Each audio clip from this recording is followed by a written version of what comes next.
paz seja convosco. Verso de número 22, ele faz uma coisa que não é doutrina, e por isso não faço e não recomendo que se faça, porque não é doutrina bíblica. Mas ele olhou para os seus discípulos e fez assim, ó. Aleluia! E sabe o que ele disse?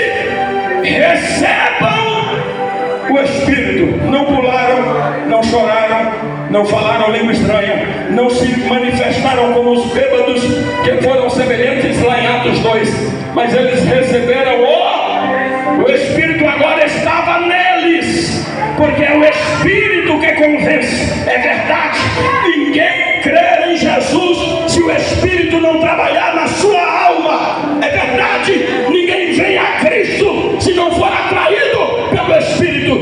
Mas a experiência pós-conversão, chamada batismo no Espírito Santo, é diferente. E vamos discorrer sobre isso agora à noite. Mas preciso dizer-lhes uma outra verdade, que eu quero que você preste atenção, porque ainda há muitos crentes da fé pentecostal que acreditam que é o Espírito Santo quem fala língua estranha, e às vezes vão lá para o Salmo de número 81, onde o salmista diz: abre bem a tua boca e eu a encherei.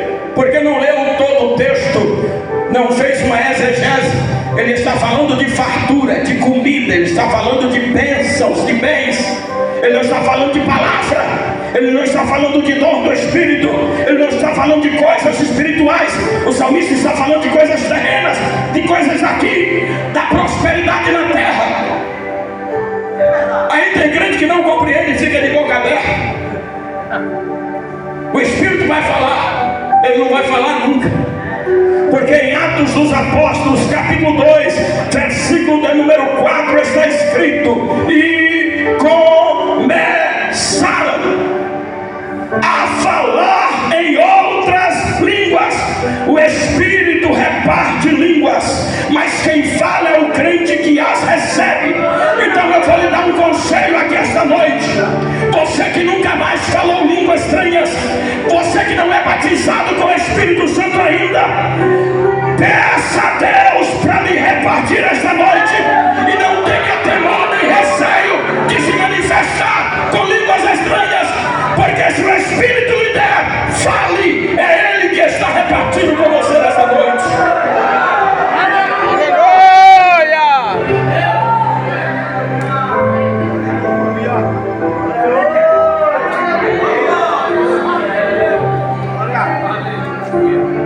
Alguém aqui tem vergonha de ser pentecostal?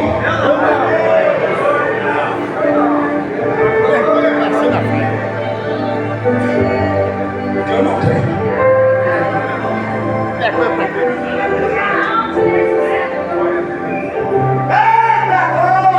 Aleluia! Aqui 5 coisas sobre o batismo do Espírito Santo. A primeira que eu vou te dizer é que batismo com o Espírito Santo não é invenção de William Joseph Sager, que em 1906, no dia 14 de maio, na rua Azusa, na Califórnia, ele foi tomado por Deus, um semi-analfabeto, descendente de africano, que foi congregar numa igreja alugada numa esquina, e ele começou no dia 14 de maio de 1906, um movimento que se tornou mundial, chamado movimento pentecostal. Embora a história da igreja registre que em todo o tempo da sua existência houve homens e mulheres tomados por Deus e que se manifestaram em línguas estranhas nos seus momentos de devocionais, o tempo não me permitirá lhe fazer uma lista sobre esses homens que estão nos anais da história da igreja. Mesmo quando todos ainda éramos católicos, mesmo quando todos ainda estávamos debaixo da égide da bandeira dos católicos, nós já tínhamos lá abades e padres que foram tomados por Deus e falaram línguas estranhas. Deus nunca ficou sem manifestar o seu dom no meio da igreja, mas ele precisava revolucionar o mundo, porque é os últimos dias da igreja na terra, são os tempos de notícias que profetizou o apóstolo Paulo a Timóteo na segunda carta, capítulo 3, quando ele diz: sabe, para isto os últimos dias serão tempos trabalhosos, os homens serão amantes de si mesmos, avarentos, presunçosos, soberbos, ingratos, profanos, irreconciliáveis, sem afeto natural, desobedientes a pai e mães, caluniadores, blasfemos, mais amigos dos prazeres do mundo do que amigos de Deus, tendo aparência de piedade, mas negando a eficácia da mesma. Dos tais afasta-te tu também.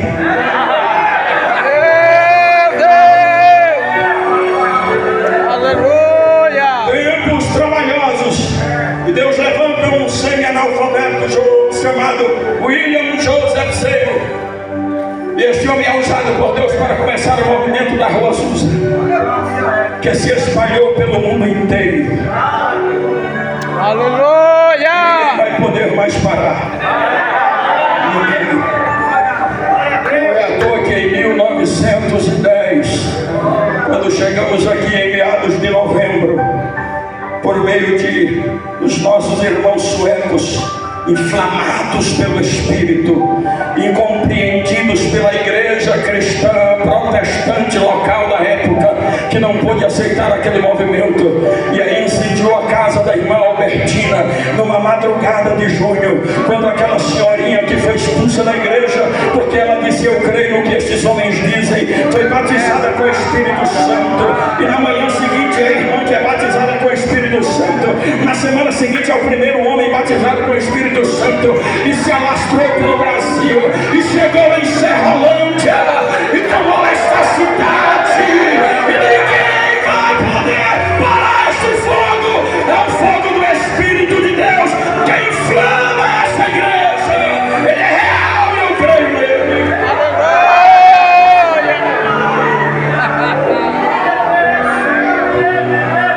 Batismo com o Espírito Santo não é invenção de fanáticos protestantes, como alguém diz. Batismo com o Espírito Santo é promessa do Pai. E aí eu vou no profeta que não era de Deus, mas foi obrigado a profetizar sobre Deus, o Balaão. Quando ele diz lá em Números, no capítulo 19, e no verso de número 23, ele diz: Deus não é homem para que minta, e nem filho do homem para que se arrependa. Diria ele, não faria, falaria e não confirmaria. E ao dia que está a primeira promessa do derramamento do Espírito Santo, que até então no Antigo Testamento repousava sobre alguns escolhidos, sobre maneira que aqueles que eram tomados pelo poder do Espírito faziam coisas extraordinárias. E para não me alongar, lembraremos de Sansão, que com uma queixada de jumento matou 1000 homens, porque estava tomado pelo Espírito Santo. E eu não quero me estender, mas Provérbios capítulo 1, versículo 23, está a primeira promessa do Pai sobre o derramamento do Espírito Santo, não como conta-gotas sobre alguns. Ele diz assim: convertei-vos pela minha repreensão, diz o Senhor, e derramarei sobre vós abundantemente do meu Espírito, e vos farei saber as minhas palavras. Isaías capítulo 44, versículo 3, Isaías profetiza e diz: derramarei água sobre o sedento e ribeiros sobre a terra seca, e do meu Espírito sobre a vossa posteridade. Eu não sei se vocês estão entendendo. Joel capítulo 2, versículo 28, Joel o profeta se levanta e diz assim: e há de ser que depois derramarei do meu Espírito sobre toda a carne. Evangelho segundo Mateus capítulo 3, versículo 11. João está à beira do Jordão e as multidões afluem a ele para serem batizados nas águas. E quando as multidões vêm e vêm perguntando: tu és o Cristo? Ei, é tu que nós esperamos? Ele disse: não, ouço sua voz do que clama no deserto. E cadê o Cristo? Ele diz, ele vem aí. Ele é maior do que eu. Eu não sou digno de abaixado, desatar as correias dessa sandália. Eu vos batizo com água para o arrependimento, mas ele vos batizará com o Espírito Santo e com fogo. Aleluia! Diz Deus, foi promessa de Deus, é promessa de Deus, é promessa de Deus, é promessa de Deus. Está no texto, é promessa do Pai. Jesus disse, eu já falei da promessa do Pai. Ela vai cumprir, ela está vindo aí. Vocês só ficam no lugar que deve ficar. Aleluia! Segundo, batismo com Espírito Santo é enchimento de poder. O crente salvo é salvo, mas o crente cheio do batismo com o Espírito Santo, além de salvo, ele recebe uma dotação sobrenatural para fazer coisas que só os espirituais são capazes de compreender. De ninguém é discernido, mas ele discerne bem todas as coisas. É assim, é assim. Atos dos Apóstolos, capítulo 2, versículo 4, está escrito assim: e todos foram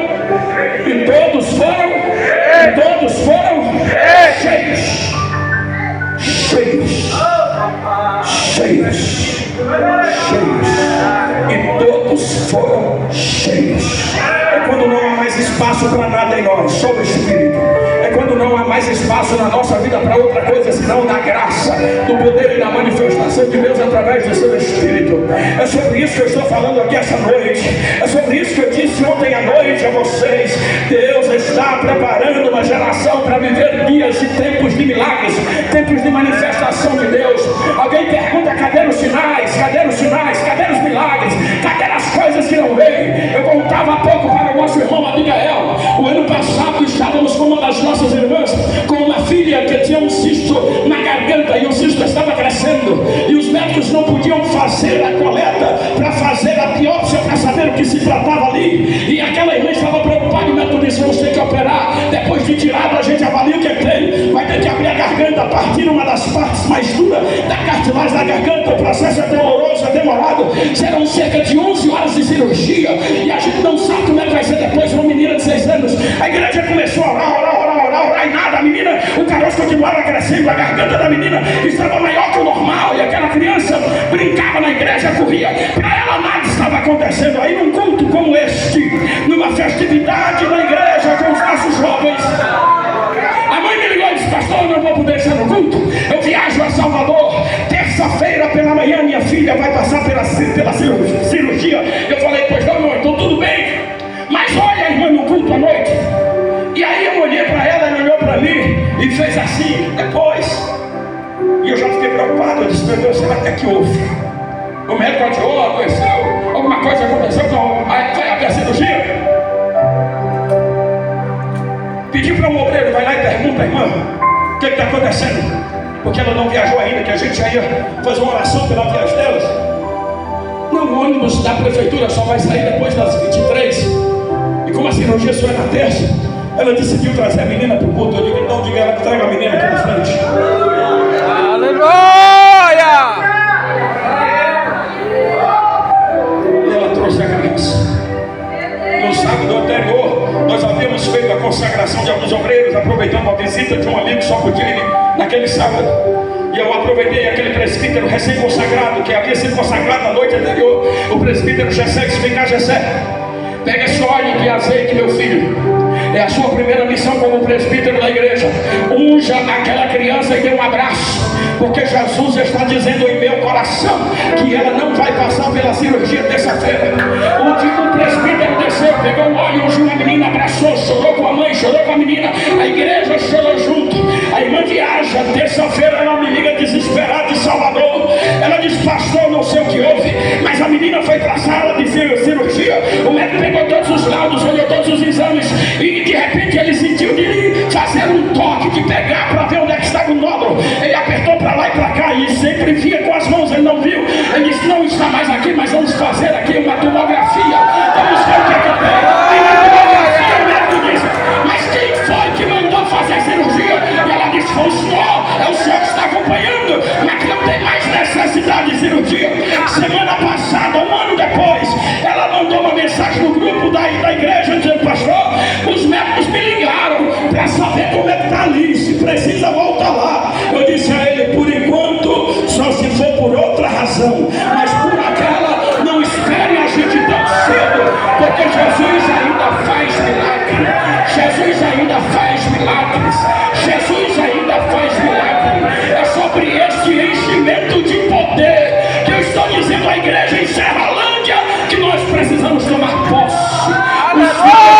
Vocês estão chegando. Só uma igreja revestida deste poder para suportar. Glória a Jesus.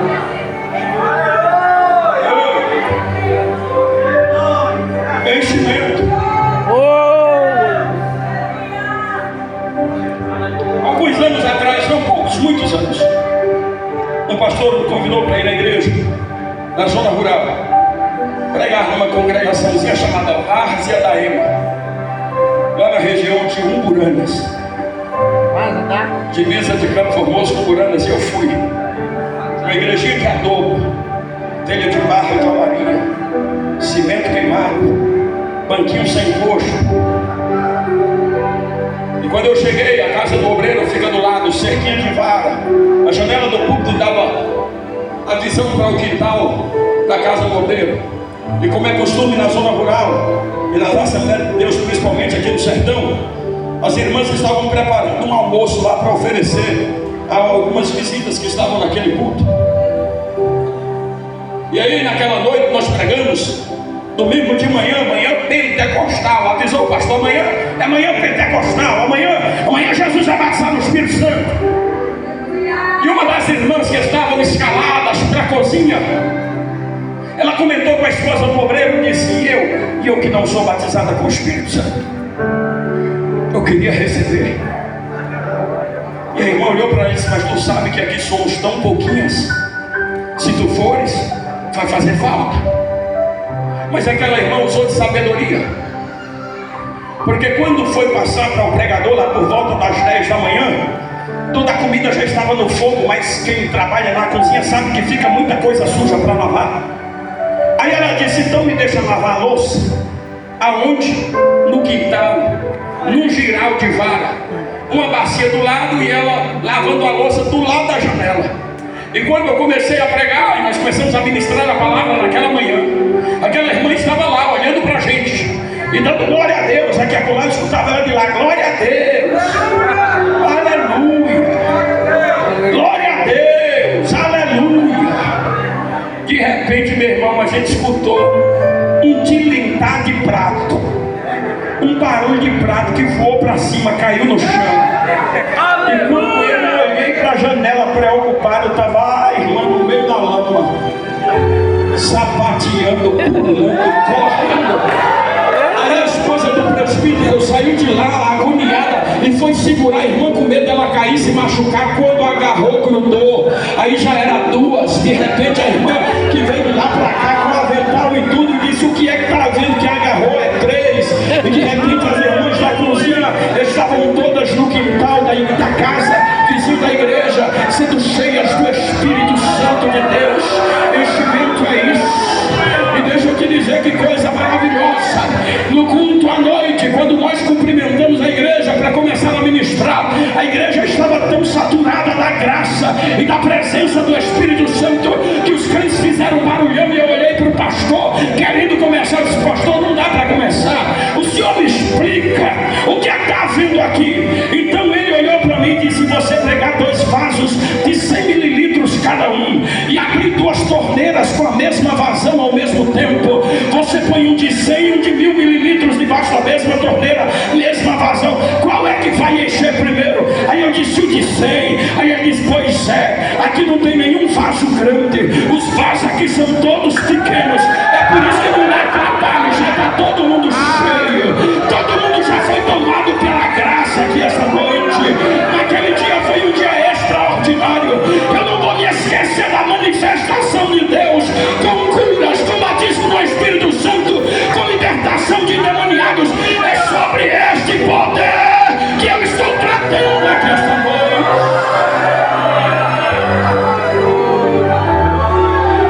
Uma outra coisa que eu quero que você saiba é que, além do batismo no Espírito Santo ser uma promessa e ser um enchimento, é um revestimento de poder. Encher é uma coisa, revestir é outra.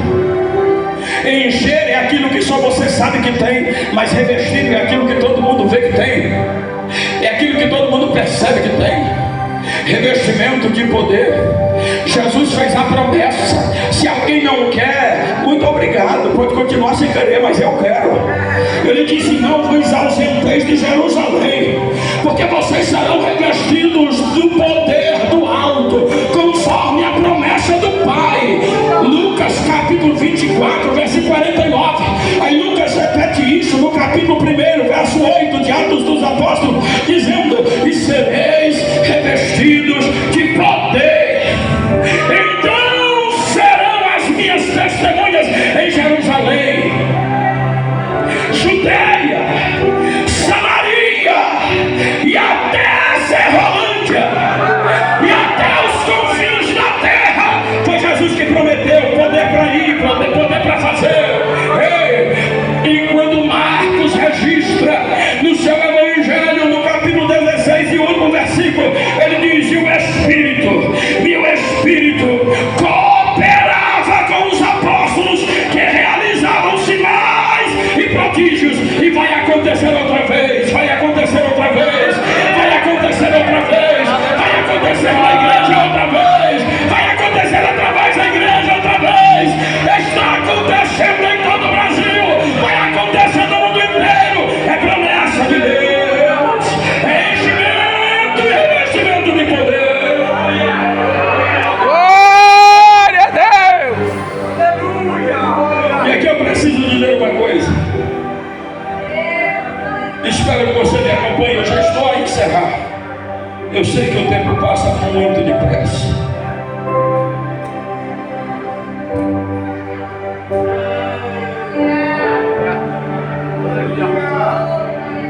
Até a reforma protestante, só o clero tinha acesso às escrituras.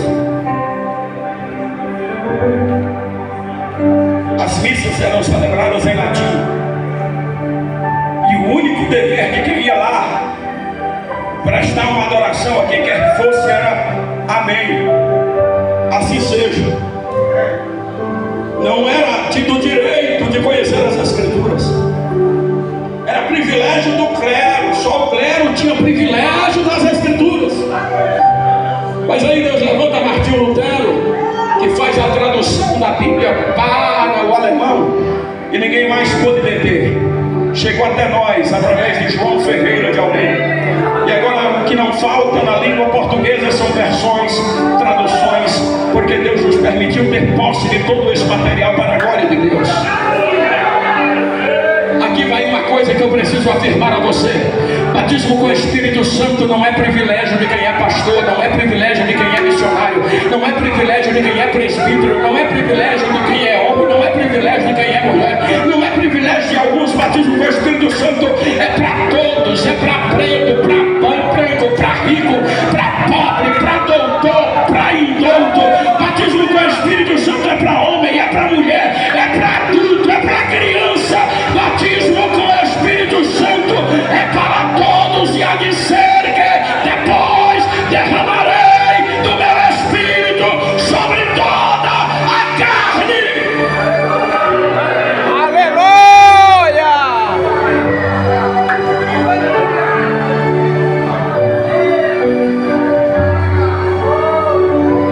Oh, glória!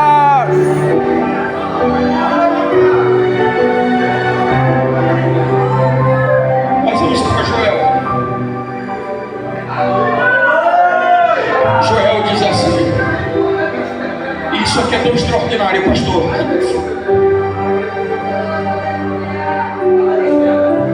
Glória a Eu não Deus! aceito menos que isto na minha casa.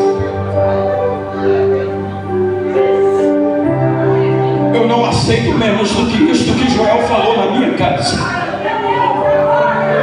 Nós vamos fazer um ato profético aqui esta noite.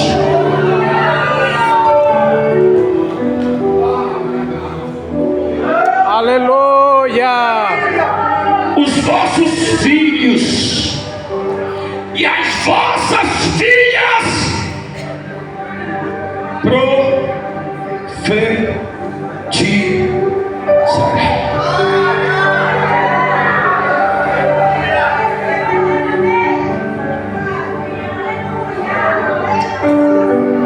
Eu estou sentindo graça de Deus.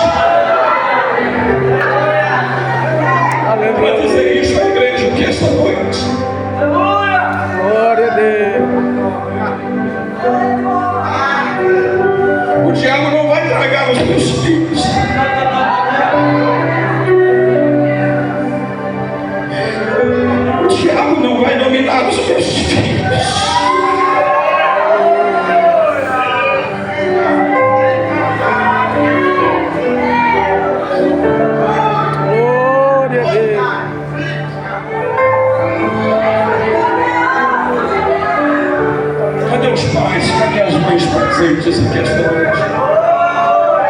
Se pode, se não te incomoda, fica de pé só por 30 segundos.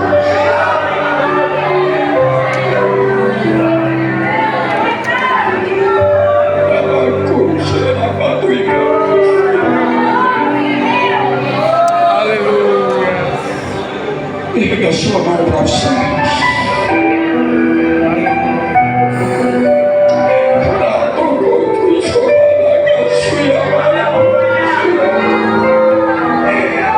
Por favor, diga o mais alto que você puder. Eu não gerei filhos para o inferno. Eu gerei filhos para Deus. Terei profetas em casa, eu terei profetas em casa. Ei, Deus vai mudar a história dos seus filhos, minha irmã. Deus vai mudar a história dos seus filhos. Pastor Adolfo, Deus vai entrar na tua casa, Pastor Adolfo. Deus vai tomar os seus filhos com autoridade e com poder e mudar a história. Deus vai mudar a sua história, amigos. Deus vai tomar a tua casa, porque eu derramarei do meu Espírito. Diz o Senhor sobre toda a carne, filhos e filhas profetizarão.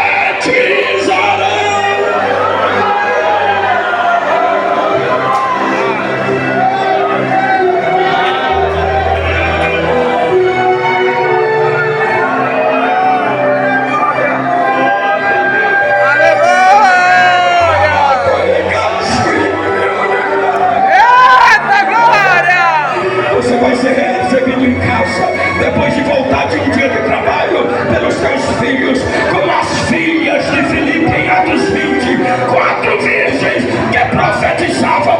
Eu quero declarar isso aqui esta noite, na autoridade de Deus e no nome de Jesus, na tua casa.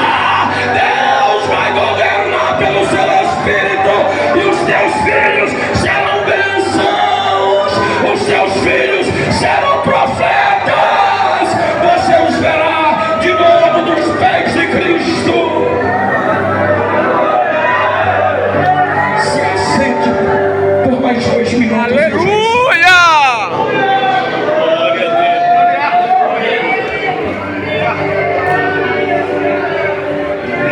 Cadê os jovens desta igreja? Cadê os jovens?